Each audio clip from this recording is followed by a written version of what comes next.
G'day Darkrealmers, it's horror author and illustrator Michael J. Elliott here with you again, and today I've got another great indie movie for you to view. Okay, it's called After, and it's a touch supernatural, a touch horror, with a little bit of romance. Hey, if this is your first time to the Diaries, welcome. Thank you so much for joining us, and if you want to keep up with the best in the world of horror, in book reviews, movie reviews, creepypasta and trivia, hit that subscribe button and bell notification so you'll always keep up to date. Okay, Darkrealmers, I've got a real treat for you with this movie because I've got a couple of movie clips for you and also a featurette. So that should pique your interest. So let's get started. Yeah.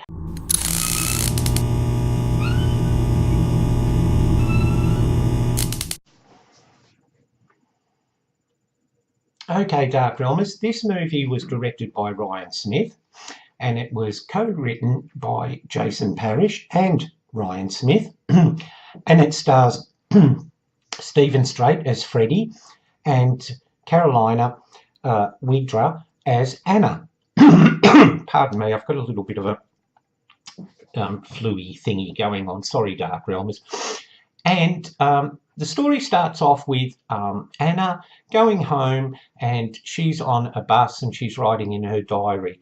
And at the next stop, a young man gets on and he starts chatting to her. And as it transpires, it turns out that they're both from the same town. And not only that, Freddy actually lives in the street next to, or one street away from, Anna, and he asks for her what house number, and she's like, no, you could be a serial killer. The next thing, we hear a crash. Okay, and straight away I thought, yeah, they're dead, and this is all going to be like about, you know, what happens now they're dead and so forth. But no.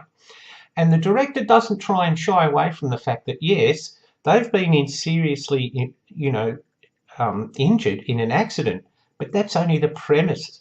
The beginning of the story. It's the journey that these characters take that is just so amazing.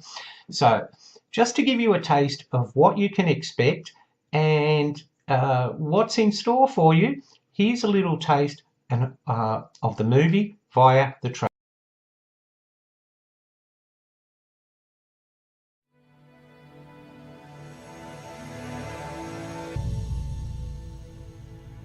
You believe we have spirits, souls?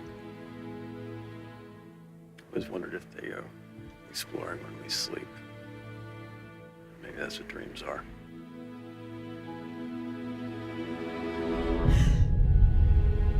This may sound crazy, but we were here in this town. This place, it could exist in some alternate dimension. Don't you remember? Is anyone there? We're broadcasting from Pearl. Can anyone hear me? Hello? What is that? In darkness. 3 days, everything will be gone. How do we get out? I think we've got to go through it. It's unfolding in order. Just tell me exactly what happened.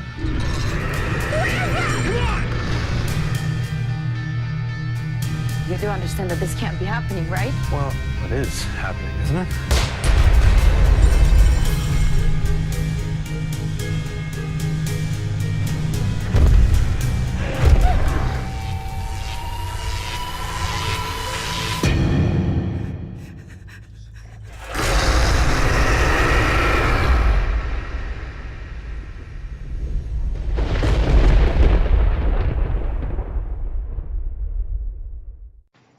Okay, Darkrealmers, now you may assume from that trailer that this is one of those, they wake up, they're in an alternative world and they're being chased by a horrible beastie thing, a la Stephen King's Langoliers. Well, that's not it.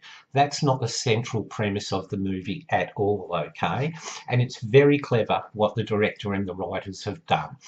Okay, now, straight after we hear the sound of the crash, Anna bolts awake in bed and realises she's late for work. So she rushes off to the hospital and there's no one there. And that scene itself is just creepy because, you know, a hospital with bustling people to and fro, nurses going down, doctors moving in and out of rooms, deadly silent. Then when she goes to the room where the hospital records people, the patients in there, there's just static on every monitor. And she's thinking, what's going on? And of course she races into the town, and the town is just deserted. But that's where she meets Freddy, and that's where their bonding starts. Now, they, you know, can't understand what's happening, what's going on. You know, why is the town deserted? And Freddy puts forward, well, we may be in an alternative reality, and she says, is that even possible? And he says, yeah, well, everything's possible. And that's where we get a sense of the two characters, their strengths. Now, Freddy works as a projectionist, okay, but he loves drawing. He's an artist, and at night he draws comics and images and so forth. So he's more open to, you know, that sort of, this could be an alternative world type situation. Whereas Anna is a nurse, so she's very practical, and she sort of tends to, no, I don't think that can be happening.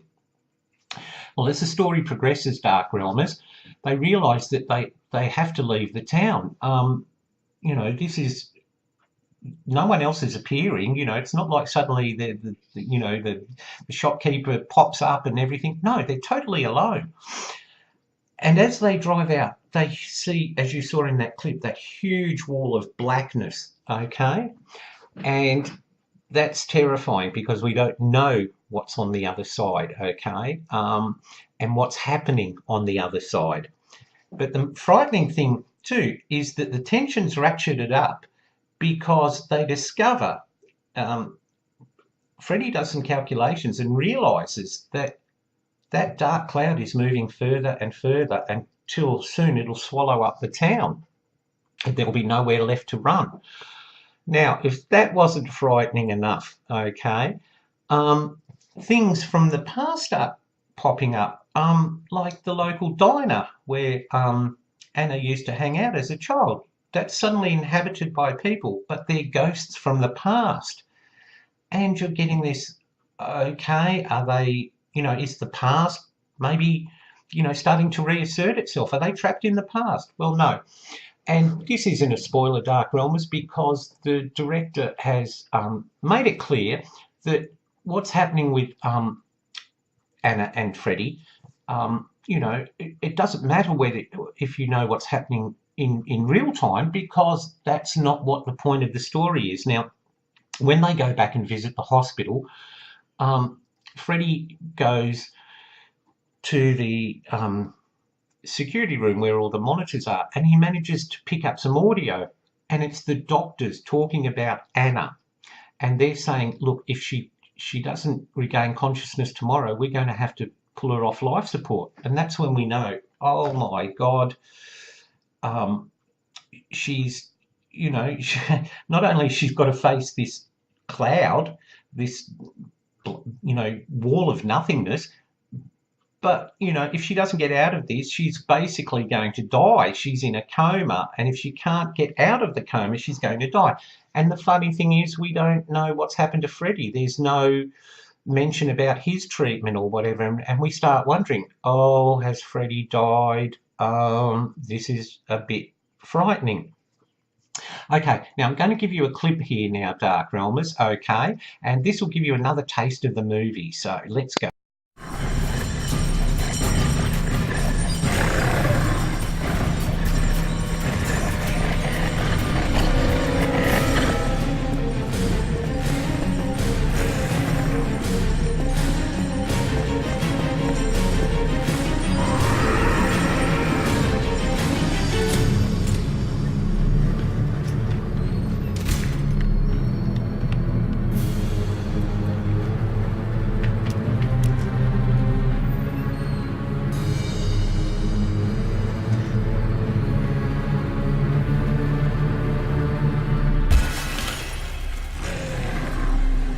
Under the desk.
Now, Darkrealmers, this monster isn't something that the director and the writers have just thrown in for the scare factor. No, no, no. What's very clever is that this monster actually is connected to Anna. And how that comes about is that we see in flashback that Anna used to perform little stage plays in front of her Aunt Lou. And she'd play the heroic knight who has to fight the beast. Well, this is the beast from her memories, her subconscious, if you like.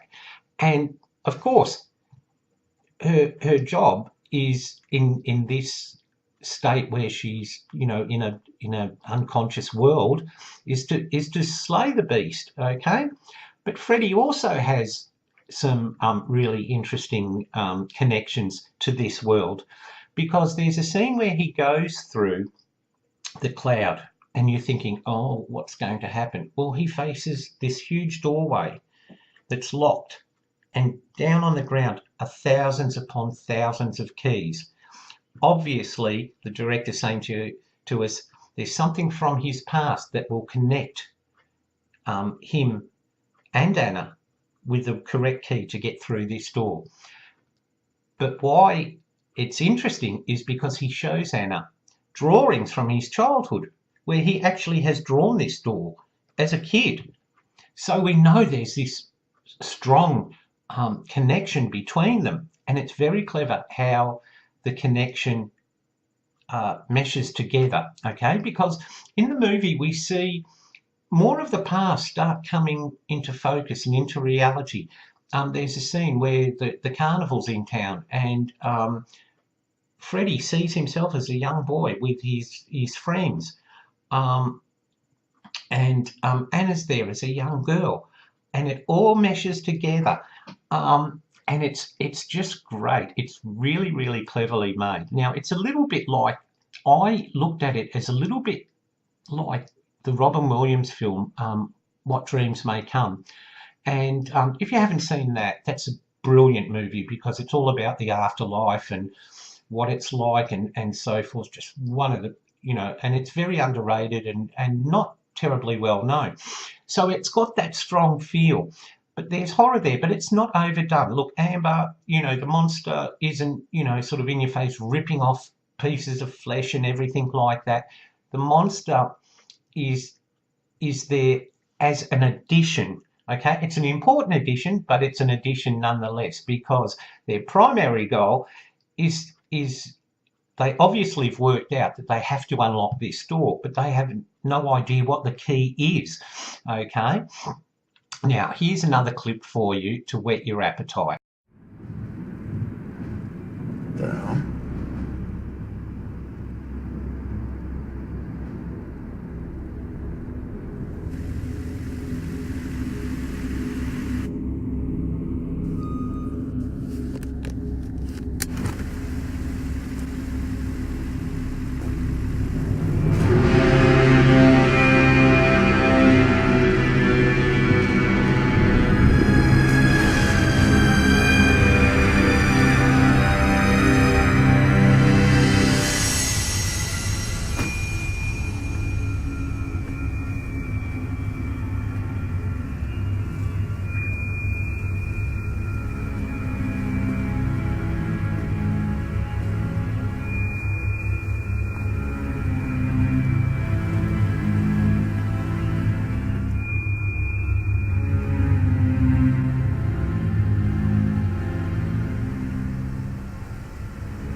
Now, what I loved about that clip, Darkrealmers, was it was the director's way of using that cloud, that dark, ominous cloud, as a metaphor for death.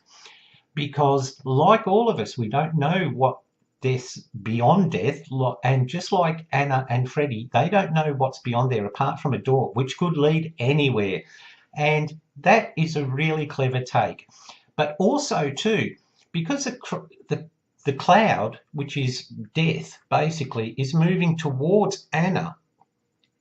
Her time, the longer she stays in that coma or she stays unconscious, of course, the chances of her recovery are becoming slimmer and slimmer. And it's also a time factor because the doctors are going to pull the life support off. So it's obvious that the cloud is becoming stronger and starting to engulf the town. And the town represents their little haven. That's the only place they've got. And once that's gone, Anna's gone. Okay, so it's very clever in the way the directors use that. So they have this, absolutely, strong tension build where not only do they have to face this monster that is part of Anna's past, but they also have to make sure they can get out, before Anna is basically pulled off life support. So there's dangers there on two fronts. They're being hunted by this, creature from Anna's imagination, and Freddy's there trying to work out how they can possibly survive this. Now, it's a fantastic little indie movie. It really is. They've taken a lot of care in the direction, and the dialogue is great between them. And I'm so glad they didn't do the heroine and hero chucked together so automatically they fall in love. No, it's a very strong friendship, and there's a bonding there, and it's not just because of the danger they're in. They also have that connection because of coming from the same hometown. They both have dreams and goals and so forth. So it's and they work well together. Caroline and Steven, the actors, work very well together in this, okay? Now, I've got for you a featurette, which will show you a little bit of behind the scenes of this movie, and thoughts and interviews with the actors and so forth. So let's take a look at.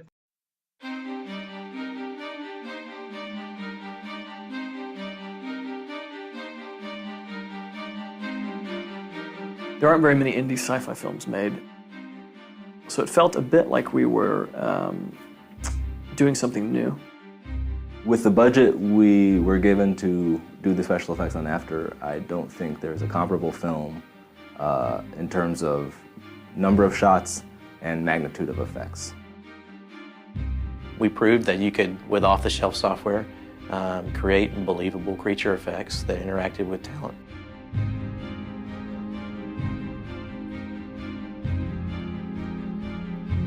The story was based around the premise of, what if you woke up and you were the only person left in the world?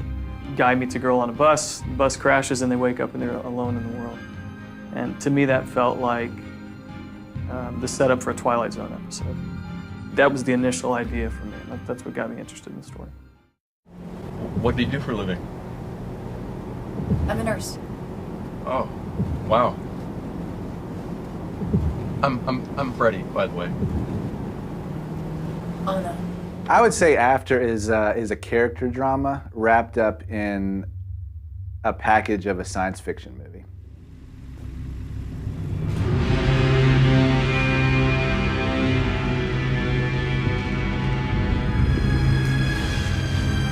How do we get out? It's really been eye-opening, just the ability of what a dedicated, driven, and talented small team can accomplish. There was no motion capture and after it was all hand keyframed animation.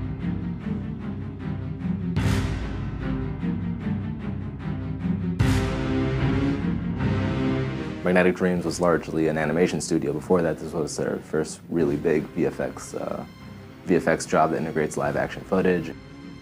I mean, it was extremely ambitious. We started out trying to keep the shot count around 70, and we ended up with around 210 shots. About 45 or 50 were full CGI creature shots. It was extremely challenging, and we had this crazy idea that we would go make this high-concept sci-fi movie. And drop! Even though there's all this crazy stuff going around these two characters as they're battling to stay alive and battling to try to get back home, it's really about them and their relationship.